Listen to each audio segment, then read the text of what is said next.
A look back at a big weekend in the Central. The season kicks into full gear, and the lacrosse world continues to be in flux. All that and more goes down now on the Junior Beast pod on CROW LAX TV.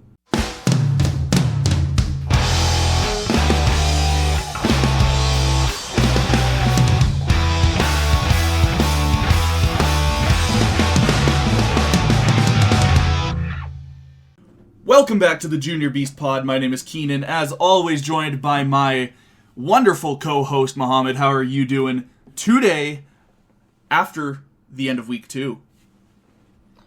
You know, not too bad, Keenan. I'm just glad that the schedule's starting to pick up here. We're going to have a ton of games here this upcoming weekend in all divisions.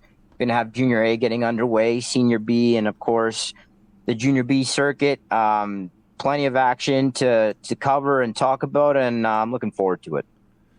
So am I. A lot of games to go this week, but before we do our recap today, I know you were mentioning something to me, and, well, I think it's something that needs to be talked about for sure. Yeah, so, I mean, I'm going to kick this off by saying, and this is a full disclaimer, this is not directed at anybody in particular. Not one specific organization, not one person, not one group. This is just a generalized sort of little rant I'm going to go on. And it mainly stems from the fact that I'm tired of hearing people thinking that I hate their team or that I have dislike or disdain for a team or a specific franchise. Think about it. Why would I care about a specific Junior B lacrosse club? Like, what difference does that make in my life? Like, I know a lot of people in lacrosse. I have connections with a lot of different people. I have respect for a lot of different people. And I want to see a lot of different people have success and do well. So I want to start it off with that. This is not directed at anybody, okay? So, like, last year, I know some Mavericks fans and people were upset. And, you know, I hear different things. And so I want to start off with that. Okay, but I want to get into the issues we're seeing between the Tier 1 and Tier 2 clubs. Guys are disappearing off of Tier 2 rosters without the Tier 2 teams knowing, without just a simple phone call like, look, we're in this situation, we want to make this move. They're just being stripped off Tier 2 teams and put on Tier 1 teams because Tier 1 teams are making calls to the league saying, look, just take this guy off and put him on. We're in the situation we're in this sport because people don't have respect for other people. They don't care. They don't care about them. They don't care what they're doing or what they're trying to accomplish or where they are in terms of their own development and all the time and all the money and all the resources that they put into it. They don't care. And they just do whatever they want. And that's why you have such a low amount such a poor amount of attrition in this sport, and guys are quitting all over the place because they don't want to be a part of it anymore. There's like, why would a kid subject himself to that, being just tossed around, you know, not knowing if he's going or he's coming or if he's on a team or if he's not off a team? Guys taking 2 months to make cuts. Like, come on, we got to be better than this as a sport, and that's why it's getting absolutely drilled in terms of our numbers and our talent, because the people in positions of power just abuse it. I'm tired of it. And, you know, it's you see it at all levels. It's not just a junior, okay?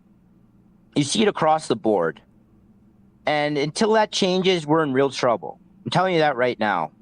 That's why you're seeing rosters of 18 guys being scrounged together, and maybe half of it is legitimate. And it's just not good enough. It's not acceptable. And I'm not saying that these teams can't do what they need to do to be able to field the team, but just make a call, make a phone call, talk to the guy, tell him, look, maybe we can work something out where this guy affiliates for a little while. If they have to take him, at least call, like, be upfront about it and just be like, look, this is what we need to do. Maybe there's some type of way we could compensate you, because I know there's people in Tier 2 that are paying out of their own pocket for some of these players, and they're being taken. So we need major changes, and it's been a lot of the same people involved for a really long time, and there's a culture problem. There's a culture problem in the sport, and I'm sick of it. I know it ruined a lot of my own playing experience. There's been just a lot of BS, for lack of a better term, that's gone on in the sport, and it needs to change. Last thing I'll say is, I think a lot of the wrong people are revered in this sport too, in our lacrosse community. I mean, a lot of the what you see today in the junior landscape would not exist if it weren't for people like my dad, my uncle, people like Dwayne Bratt. My dad's been sick for a decade now, and there's one person who continually asks about him, checks in on him, sees if he's okay or how he's doing. That's Terry Doken of the CROW. Nobody else. And this is a guy that devoted his whole life to this sport, treated people with respect, was there, to help people, whether it was, he was a lawyer. He did a lot of legal work for people. He devoted his life to the game. All right. And I don't hear jack all about him. And he would never say this about, he would never bring this up, but I'm going to do it for him because I'm just tired of the culture in the sport of lacrosse. And I'm sorry if this comes across a certain way, but it's time somebody spoke about it and talked about it in a public forum. So that's what I wanted to take the time to do today. Again, this is not directed at any one individual. This is a whole wide-ranging issue within the sport. And it takes a certain amount of history and knowledge to be able to talk about this. And I feel like I have more than enough of that experience to be able to do so. So I wanted to take that time and do that today. So as always, I'm open to any feedback. If anybody wants to talk about anything or sort of understand maybe a little bit more of where I'm coming from, feel free to reach out. Everybody has my Twitter handle, my Instagram and all that. We can get to that a bit later, but yeah, Keenen, I'm just sick and tired of a lot of this stuff. No, I understand that from your perspective. I know you've been around the game basically your entire life, and I know I've been around the game only a couple of years, so I'm not going to speak on anything here. I'm going to leave my hat out of this one, but yeah, I just feel like I'm not quite in a position to speak on anything on that matter, so I'll leave it to you, who's been here for a long time. So yeah, no, and Keenen, it's just about communication. A lot can be solved by just having for lack of a better term, the balls to make a call and talk to somebody and say, hey, we're in trouble here. We need a left-hander, for example. I know you paid out of pocket for this guy. What can we do? What can we figure out here? Maybe, and again, maybe that's affiliation. Maybe that's somebody else coming up. But just have a direct line of communication. Be honest with people. That's it, and that's all I have to say about that for now. Yeah, but yeah, let's move on here, Keenen. What do we got here coming up? Well, we've got the recap from week number 2. It was, I don't know, I'd say it was a quieter weekend again. There's a lot of teams that we still haven't seen in action quite yet. And, I was saying before, or you were saying before, it was in the intro here, it's a busy weekend coming up. And it's going to be a real test as a lot of teams are going to play their first games. We'll get to that preview of what's to come a little bit later. But looking back on week 2, did you see anything that stood out to you really among any of the divisions? I think there was a lot of volume and a lot of action that took place in the Central. I think, again, that looks like the division that's going to be the wildest and the most competitive. I think especially with Red Deer and the Silvertips looking better than I expected, and I think a lot of people expected. That's going to be a war, and I think those teams are all going to fight for positioning all season long. And I definitely am a bit surprised at the slow start by the Chill. They struggled at Innisfail. Granted, they didn't have their best lineup. We'll get to that game in a second, but Yeah, I'm looking forward to what that division has to bring, and with that, maybe we should get into the recap of what went down this past week. Absolutely. I think, well, maybe our best place to start will be the Central in that case. You were mentioning about the chill and some of your thoughts on the chill. So, I mean, again, this is why it's dangerous to make predictions, especially when there's so much unknown, especially this year with the roster so in flux. Um, I so far the chill haven't been what I expected. Now it's only 2 games, and you got to give them time. Like I always say, you usually have to give teams about 5 or 6 games before you really know what they are. So that's still a ways away. But they their offense definitely for one, I thought that would be their calling card. It seemingly hasn't gotten going quite yet. Uh, but again, you give these guys some time, and we'll see where they're headed. I think the best time probably to make predictions is at that 5-6 game mark. Like I know, for example, the Warriors roster looks a little bit better than you might have imagined a week or two ago, even. So we need to slow things down a little bit on the predictions and let these teams sort of figure out who they are right now. But let's start with Friday night, where the Shamrocks hosted the Marauders, and the Shamrocks were able to bounce back after their season opening loss to the Mountaineers the night before. Seth Miller goes for 4 goals and 1 assist. Blake Anderson, 5 assists. And Tyler Auger goes off for a 5-point night, 2 goals and 3 assists. Like I said, the Shamrocks spawned off the loss. They had a 9-4 second period that catapulted them to the win. You'll see good teams do that, take advantage of the long change. So I didn't see the game, but I'd imagine that they hurt them in transition. The Shamrocks go to 1-1, and the Marauders drop to 1-1. So early on, the South Division pretty tight here. I don't know if you want to add anything there, Keenan, but I expected the Shamrocks to have a bit of a bounce back game, and they did so here.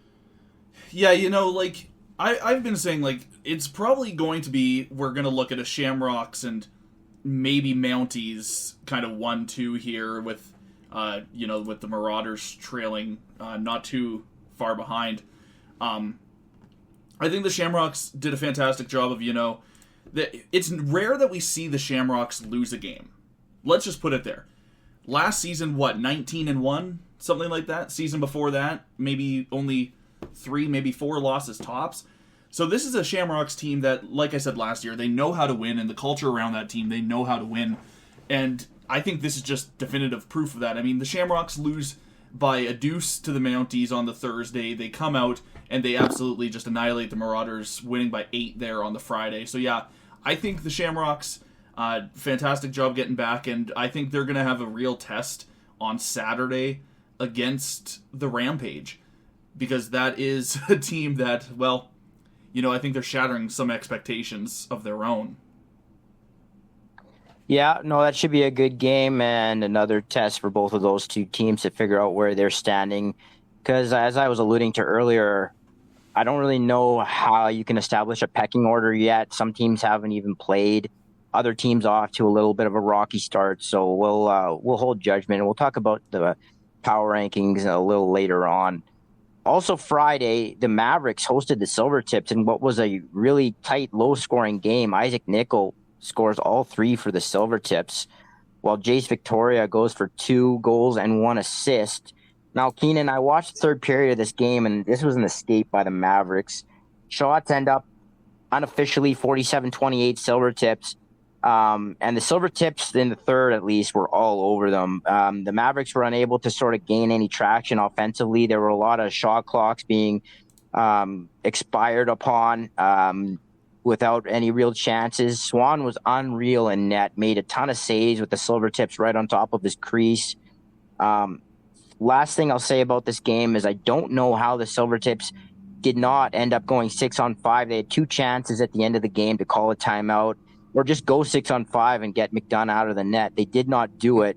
Granted, their Twitter account did say that they were trying to call a timeout and the refs did not acknowledge it. But even so, I think that they needed to get McDonough out, and even if they weren't granted the timeout, and at least try to go 6-on-5.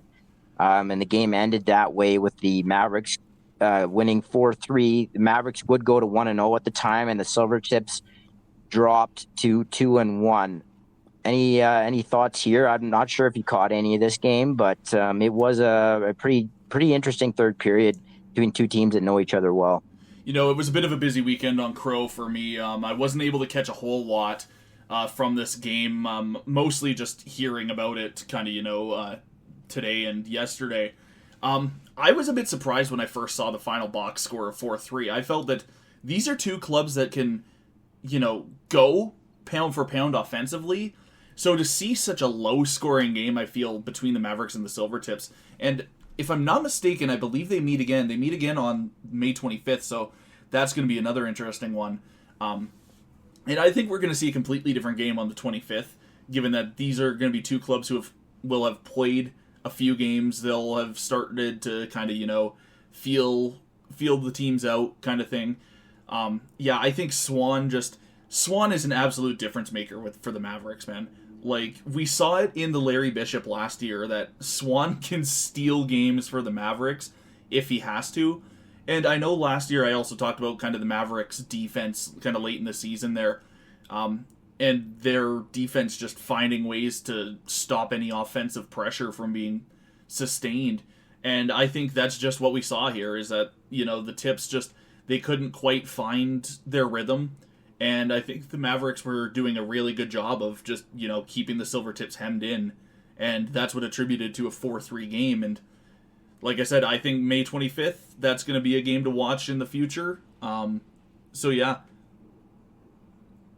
Yeah, I would say, though, that Keenen, that Central Division, if you look back on a lot of last year's results and going into the playoffs and things like that, there were quite a few lower scoring games, so that did not shock me at all. Those teams, tend to play tighter lacrosse. A lot of them are better defensively than offensively, and they know each other well. Some of those teams, like the Mavericks and the Silvertips, who met in that game, have really good goaltending, with Swan and McDonough, who is about to go to A by all accounts, but he was in that game, and those two guys obviously held the fort. But it wasn't a shock at all, really, for me to see that game lower scoring. I hope somebody set a line and somebody was able to pound the under there. I think what mostly surprises me about a 4-3 final is you look at the Tips, and only a week earlier they beat the Mounties 13-4, and then the Mavericks 2 days after that game beat the Chill 15-7. So it's like, why? It just surprised me because they both had such high scoring offensive output. Only days difference between those games and this one. Yeah, I mean, game to game, it's things change so much, and obviously styles make fights. And when you're playing a team that is capable of playing sound defensive lacrosse, and B, they have quality goaltending, sometimes games just end up going that way, and there's just not a whole lot of space on the floor. And there's, when there is, the goaltenders come up big, and I think both of those guys deserve a lot of credit in that game. So Saturday, the Silvertips would then continue their little mini road trip through Central Alberta. They would take on the Rampage, and they bounced back with the win after going down the night before to the Mavericks. Logan Newhook, who's a guy that I've been, just in the period I watched against the Mavericks, been really impressed with. A lot of skill. Sees the floor well, dangerous shot. He's a guy I think to watch for on that team. He goes for 2-1, 2 goals, 1 assist. And then Wyatt McRobbie, a dangerous rookie out of Red Deer, 2 goals, 1 assist. And Keenen, man, this is how long I'm not even very old, but this is how long I've been around the game. I remember watching his dad play as a 17, 18, 19-year-old because Red Deer didn't have a junior B team at the time. They just had senior. They had a senior B team, though, and he was playing as an underage 17, 18-year-old for the senior team, and I was really young at the time, but I remember because my dad was playing in the Edmonton area, and I remember watching him play against him, and then he would go on to play for New West in Junior A. And how was that for a career arc? You go from Senior B Red Deer to Junior A New West. Not very many guys have done that before. and so he's now has a son, and he's doing well in the junior ranks. Only a rookie. He goes for 2-1. This was I didn't see any of this game, but it seemed like another competitively, tightly played game. Red Deer continues to show signs that they're going to be quite a bit better than I think expectations would indicate. Despite the key losses, they also had a few affiliates being used in this game. They played a hot Silvertip team pretty tight. They would go to 0-1 to start the season at home. The Silvertips would go up to 3-1, already having played 4 games. Any thoughts here? Anything to add regarding Silvertips Rampage? I think most of my comments are reserved for the Rampage here, being that I think you're absolutely correct in saying that, I think I may have underestimated that Rampage team in, the first episode of this year's Junior Beast. And the Rampage have just found ways to, stay in games, win games, and I know we'll get to Rampage and Crude a little bit later in this recap. But yeah, I think the Rampage are doing a great job off the start of the year. Sure, you're, 2-1 right now? But, I mean, that's still a long ways to go. Yeah, no, I mean, I think they're one of the more interesting teams to follow this year because, they lose Tisdale, they lose Wells and Net, who we'll get to in a second. He had a very good career, but I'm not so sure they took a step back in Net because their goaltending looks quite good from what I've seen early on. But, they lose, Couchman goes to the Miners Junior A team this year in his final season. They lost some real key pieces, but they seem to be replenishing a lot of that. They deserve a lot of credit. I mean, they have a little bit of more of an area to work with in terms of talent and being able to pull guys from different areas. And they look like they are going to put themselves in a position to compete this year. So good for them. The league is always better when teams in some of these rural areas are strong and contending. So I think they deserve some credit here, and we'll see how they progress throughout the year.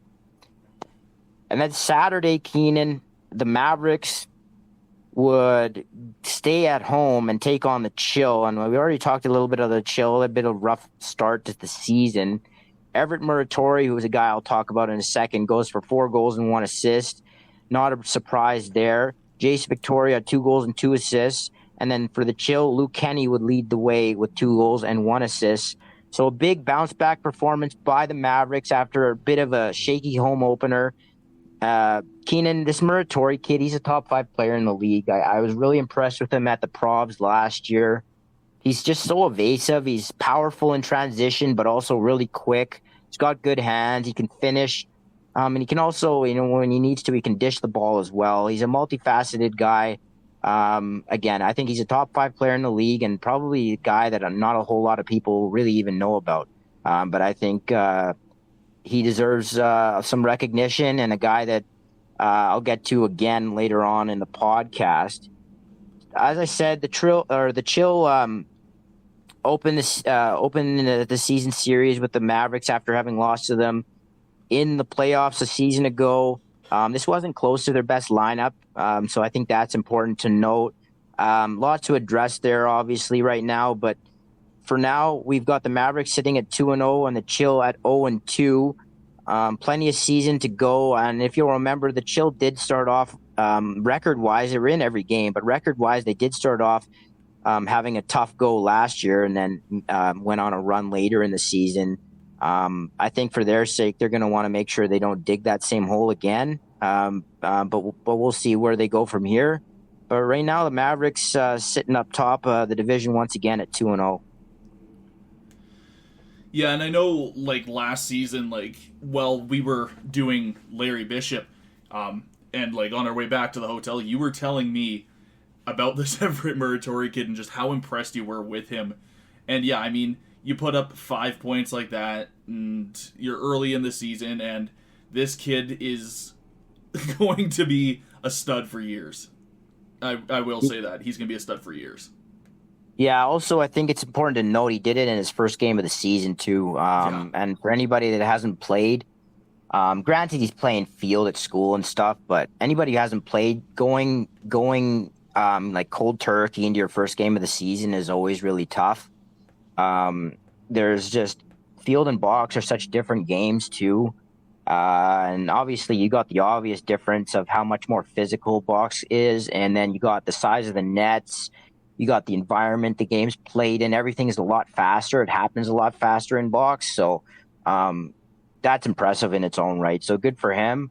And again, we're gonna call somebody out here for boss of the week. And don't be surprised if it's him here in a few minutes.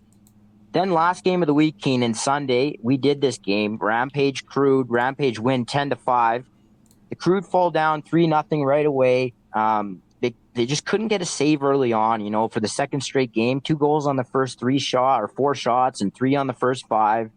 And it's so important to understand how difficult that is for a team to recover from.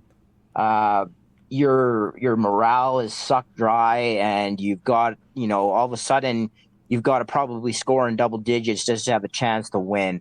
That was a tough start for them. I think that they were in in terms of the play, they were in the game. It was a lot. There was back and forth. The shots ended up being relatively equal. The Crude actually outshot Red Deer. But I thought some of the finer points of the game, I thought Red Deer kind of dominated in face-offs and loose balls, and Eisler and net, man. He looked really athletic, fundamentally sound. He made some really good saves in the first half of that game, and was a difference maker. I thought that there was a lot of unforced turnovers and just sort of sloppy play. Both teams, I think, have plenty of room to grow or to work in transition. In that game, there was a lot of space for them, and it just wasn't capitalized on. Botchuk hits 4 bars in the game. If 1 or 2 of those go in, maybe it's things play out differently. I think that's important to note. A lot of the Crude's best guys didn't have their A games, so obviously it's tough to win in that scenario. And I think these are 2 teams that definitely could show big improvement throughout the year. I think there's some good signs on both sides of the floor. Rampage would go to 1-1 after this one, and 2-1 technically now because everybody's gotten their default wins against the Rockies. So they technically go to 2-1 after the game. Crude would drop to 0-2, but they get their default win against the Rockies as well. So they're technically at 1-2. But for now, that's sort of the lay of the land. Keenen, you were at this game. You were doing the camera. What did you think about what you saw? I know you said you had plenty to say about this game.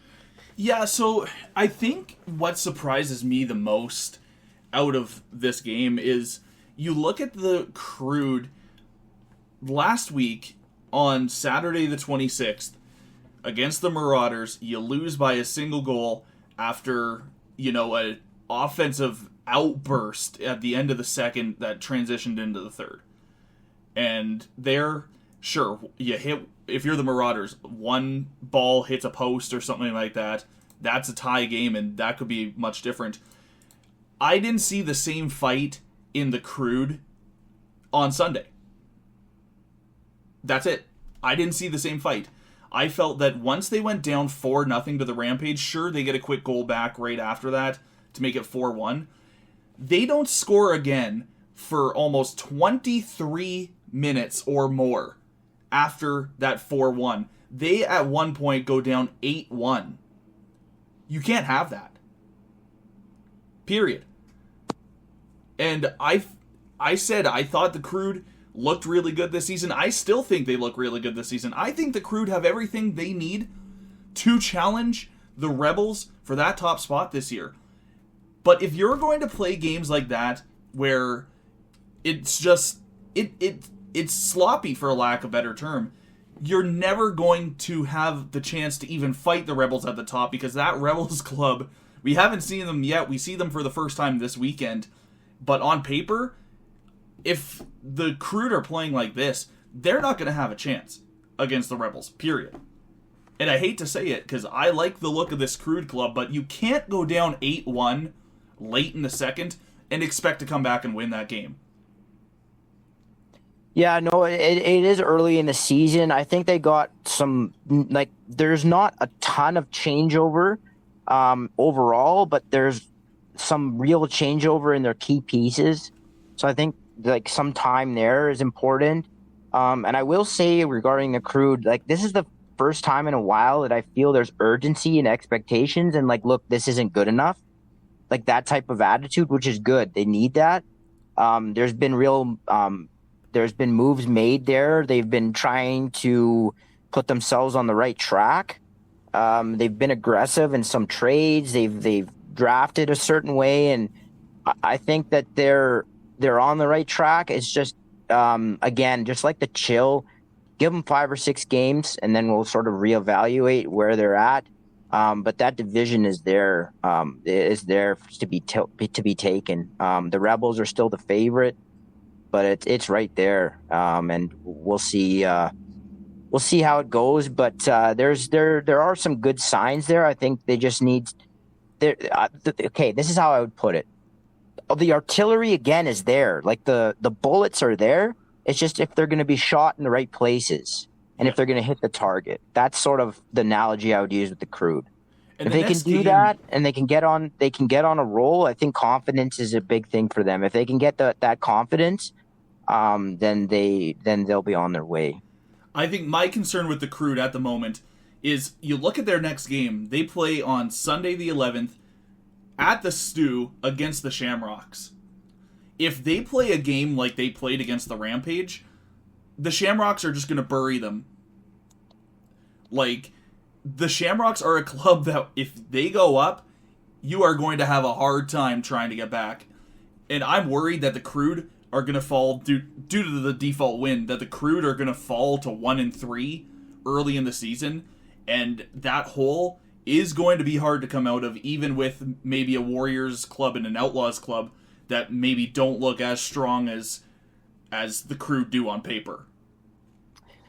Yeah, I think it can be a positive, though, out of the gate, having all these tougher games sort of lined up after one another, because it kind of shows you maybe like where you're at, and then you don't have any false impressions of your team, and then you can really start working on the areas you feel that you need to address. So I think that might be a blessing in disguise for the Crude as well. I'm getting some of these tougher games out of the way. And let's be honest, like, again, I talked about this, like the Shamrocks have lost a lot of talent over the last couple of years, or the last like 5 years. So you can't go in there thinking that, oh, like we can't beat them. There's no reason why they can't play with them. The Shamrocks the favorite in the game, absolutely. But, I mean, a lot stranger things have happened. I know I had one person send me a prediction for the game, and it was like a blasting, and I just said, no, that's not. I would be shocked if that's the case. I think the Crude have a lot more to give, and we'll see if they start to give it on Sunday afternoon in Calgary. So, Keenen, we're not going to do power rankings yet because a bunch of teams have not played a game yet. Not a bunch, but a handful of teams have not played a game yet. And I don't really know who a lot of these teams are. I'm still waiting on the Chill to show up. The Crude, I think, have more to give. The Mountaineers have played a couple of games. They had one really shockingly odd result, and then they had a big upset over the Shamrocks. So, like, I just can't do power rankings right now because there's just not enough information to go off of. And I've learned one thing about this league is you can't go off on paper.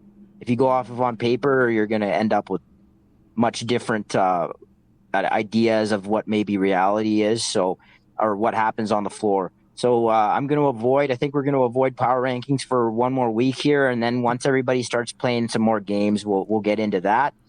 But I want to shout out Everett Moratori. He's going to be the boss of the week for week 2. As I said earlier, 4 goals and 1 assist as they take down the Chill in his first game of the season. I talked already about him. I don't really need to add more. But he is your boss of the week out of Innisfail as the Mavericks go to 2-0 and start the season where they left off, really, after winning or being the last team standing in terms of Alberta and representing at the Founders Cup. Anything to add there, Keenen? Yeah, I think, as I said before, this Muratori kid, he is going to be a stud for years to come. And like you said, him coming fresh, like basically cold turkey into a game, putting up 5 points. Like, how do you do that, man? You don't see that very often. And yeah, he's going to be a kid to watch for, the whole season. Yeah, a dying breed in many ways too. A guy that can play both ends of the floor, and so look out for him as the season progresses. So Keenan, I think as we move out of week 2 and into week 3, it's time to look ahead. What do we have on tap for week 3 in terms of the Junior B circuit and CROW LAX? Well, this weekend we do have quite a few games. I was actually surprised looking at our schedule based on a couple of quiet week 1 and week 2. Everything is going to be kicking off on Friday on CROW as the Rebels and the Warriors. We're going to see the first time both of those clubs in action this season. That game is going to be on Friday. That game starts at 7:30, I believe, at Bill Hunter Arena. Moving into Saturday, that will be the next time that we see some more Junior B action on CROW, and it's going to be the Silvertips coming up the QE2 to visit the Rebels in Fort Saskatchewan, and that's going to be the Rebels' home opener, and the Silvertips, I believe that's going to be, including the Rockies game, that's going to technically be their 6th game of the year already in week number 3, which I still can't believe that, quite honestly. So we'll see that game at 2 p.m., and at the same time, 2:30 p.m., Outlaws, their first taste of some action this season against the Warriors at the Bill Hunter Arena. And then on Sunday, it is going to be a single game on CROW as the Outlaws go from a game on the road at Bill Hunter down the QE2 to visit the Silvertips on the Sunday. That game's going to be at 3:30 p.m. So we have a lot of Tier 1 action this weekend on CROW, and it's going to be, it's going to be good to see some of these clubs getting their first taste of action. Yeah, no, as I opened the pod with, I think every team is going to open up once this weekend hits. They'll have played at least one game. And we should also say that the East is going to really get going for the first time this week out in Manitoba, where the Blizzard are going to host the SWAT. So those two teams will kick things off, and then they'll only leave one team that won't have played yet, and that's going to be the Regina Kings, the Queen City Kings, who will host the Blizzard the following weekend for a pair of games at the Al Ritchie Arena. So there'll be plenty to talk about next week as we were able to sort of delve into the East and get sort of an idea of what a couple of those teams are going to look like moving forward. It's a late start for those guys, but they do play a bit of a different schedule. They often have like 3 games inside of a 48-hour time span. So it's a lot more condensed, nothing they're not used to. And we look forward to them joining the fray. Keenan, as we look to wrap up here, I want to remind everybody you can hit me up on Instagram at m.joma and Twitter/X at mj_9. I'd give out my phone number, but I don't know. Probably don't want to plaster that all over the internet. Yeah, I don't know who that's going to get into the hands of, so I'll leave that alone. But yeah, no, that's where we're at for right now, Keenan. I don't know if there's anything else you want to throw out there, but big weekend of lacrosse coming up. Absolutely, it is. So yeah, as we wrap up, thank you so much for tuning into this week on the Junior Beast. My name is Keenan, for my co-host Muhammad. Be sure like, comment, subscribe, hit that notification bell. You'll be notified every single time a new Junior Beast gets uploaded and every time we go live with a game all season long. Thank you so much for tuning into the Junior Beast, and we'll see you next week.